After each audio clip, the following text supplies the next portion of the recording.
Where do I even start? Where do I even start? 32 points, 9 assists, 8 rebounds, 2 blocks, 7 threes, 11 for 20 in only 31. Ladies and gentlemen, boys and girls, basketball enthusiasts and onlookers alike, get your popcorn, fasten your seatbelts, and get ready for the most fulfilling dose of immediate retribution the WNBA has seen in years. Since what transpired on Saturday, June 14th, was more than simply a basketball game. Oh no, people, it was a masterclass in retaliation, a symphony of vindication, and a reminder that occasionally the basketball gods can be funnier than a flawlessly executed crossover 8. Just like that, she's back.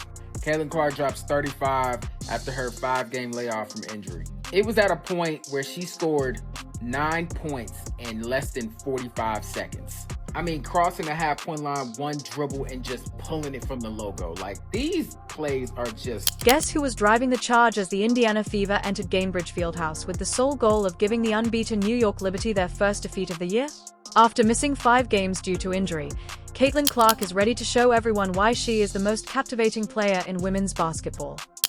Well, the Indiana Fever, I'm watching it. It just went final, 102-88 over the league undefeated, now defeated, New York Liberty.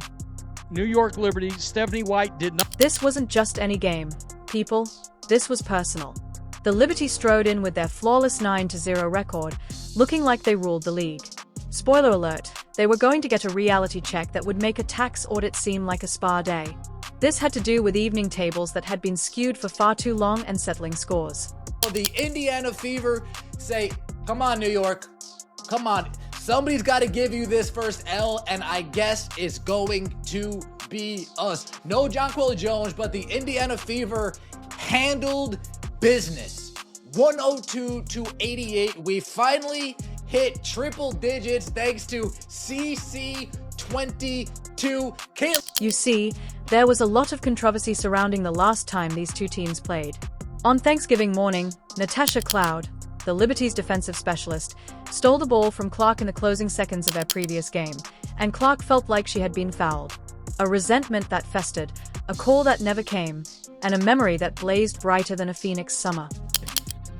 Are you not entertained? Are you not entertained? Caitlin Clark put on the show, dropped 25 in the first half. Then she was diamond here, diamond there. They scored over 100 points first time in the season, and they gave New York Liberty their first L. Take that L, go back to the Hudson River, and go back to New York with that L. You know what I'm saying? And I can't stand Sabrina. I'm going to call her Sabrina I Flop You, because all she does is flop. I can't stand Sabrina Ionescu. She's a flopping machine. I'm glad she's taking that L today. Caitlin Clark, 32 points, 7 for 14 from 3. That's 50%. 8 rebounds, 9 assists. She almost had a double-double, almost close to a triple. Please subscribe if you're enjoying it.as her team faltered and the WNBA's ratings fell like a lead balloon. Clark had been watching from the sidelines for 5 lengthy games due to a quad injury. When viewership fell by an astounding 55% without her on the court, the league realized how much they needed its golden goose. It was like to witnessing a popular film franchise attempt to carry on without its star. Though technically feasible, nobody was really interested in seeing it. Then Saturday arrived, and Clark didn't simply come back. Like lightning catching in a fireworks factory, she sprang back into the scene. The woman was on a mission, and the name of Natasha Cloud was permanently inscribed on it. Caitlin Clark, 9 points in 20 or 38 seconds. Oh my goodness. Came back to back logo threes. For a minute, man, I told the chat, call the cops on Caitlin Clark for logo abuse. Oh my goodness, man, she was killing. You could sense the energy in the arena from the first tip. As if they were the reigning champs, the Liberty rushed out to an early 176-point lead, moving the ball, making shots, and playing with the assurance of a team that had forgotten what it was like to lose. It briefly appeared as though Clark's comeback would be more of a footnote than a headline. However, something extraordinary occurred with little over 3 minutes remaining in the first quarter. Clark made a 3-point shot, and you could see the spark light up in her eyes. The Indiana Fever. That is Fever basketball at its finest. Fever ball at its finest. As a team, by the way, 7, 8, 9, 10, 11, 12. The least turnovers the Fever have had in a game as a team. The following events were nothing less than real-time basketball poetry. Clark made 3 consecutive three-pointers in 38 seconds at range that would have even NASA envious. 33, 27, and 31 feet. Each one only finds the net. The game was abruptly knotted at 24 as the arena exploded like Mount Vesuvius. Folks, this was more than just basketball. The woman was shooting from a distance that required a GPS system, and each shot was dropping like autumn leaves in October as Clark announced to the world that she was back, that her injuries hadn't diminished her edge, and that she had some unfinished business to attend to. 3 threes in 38 seconds in the first half. Caitlin Clark hit 3 logo bombs, by the way. 3 logo bombs in 38 seconds. This was the Caitlin Clark we all said, oh, she's different. She's sent from outer space. The Caitlin Clark that we saw today was the Caitlin Clark that we were accustomed. Clark had scored 25 points on 6 three-pointers by the half, which was the most she had ever scored in one half of her professional career.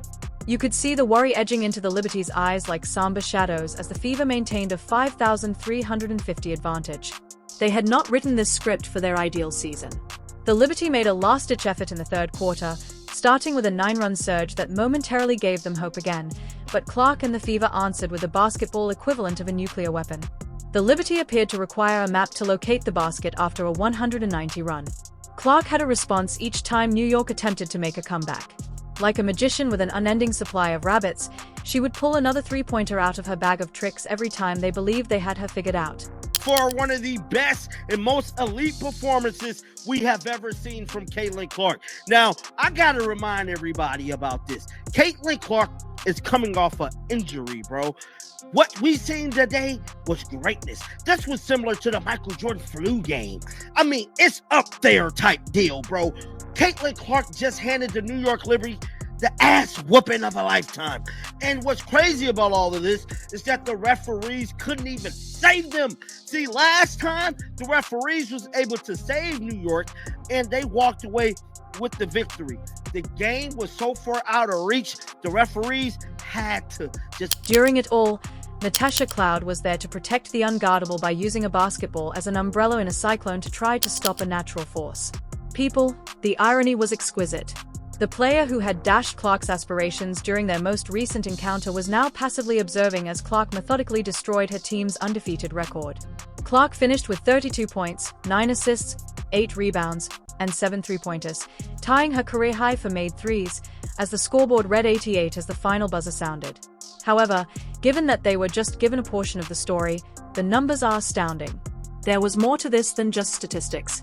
This concerned creating statements, settling scores, and giving reminders. With 17 made three-pointers on 48.6% shooting from beyond the arc, the Fever had set a franchise record. They had dealt the formidable Liberty its first defeat and had reached triple digits for the first time this season, but more significantly, they had done so with Clark spearheading the attack like a general ordering her soldiers into combat. I'm glad that New York got that L. They should have got the L the other game. Now they just got what they deserve. Okay, but Caitlin Clark went off. I'm happy. That is what people pay to see. Do you see the difference when Caitlin Clark is on the floor? She makes the whole offense way better. The offense is better. They're clicking. They're getting to their spot. For the sake of Liberty, this defeat wasn't merely a standings figure.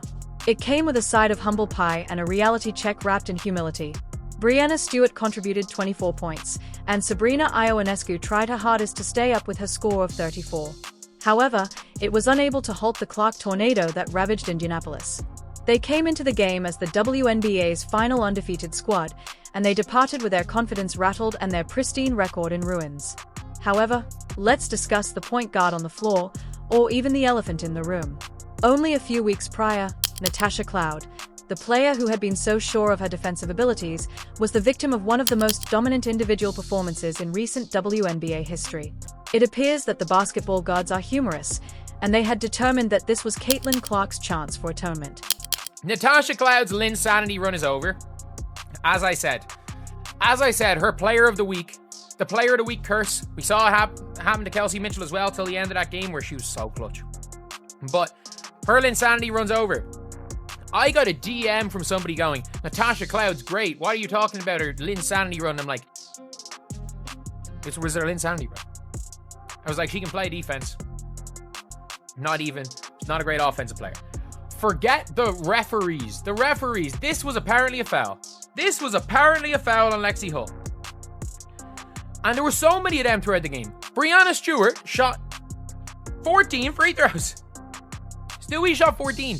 Half of them. The allure of sports is that they offer a platform for these kinds of stories to be told. Here was Clark coming back from his injury with evidence. Competing against the player who had previously denied her a chance to win the game, she not only demonstrated her argument, but she did so in the strongest manner imaginable by outperforming every player on the field and guiding her squad to victory over the top team in the league. This game's repercussions go well beyond the score at the finish. Executives could only imagine how much interest in the WNBA has increased since Clark's return. Highlights burst on social media. Future Fever game ticket costs have increased by up to 366%. Abruptly, the topic of women's basketball came up once more. The WNBA commissioner herself served as a reminder to the league, which had seen its ratings plummet during Clark's absence, of why she is regarded as the most popular athlete in America.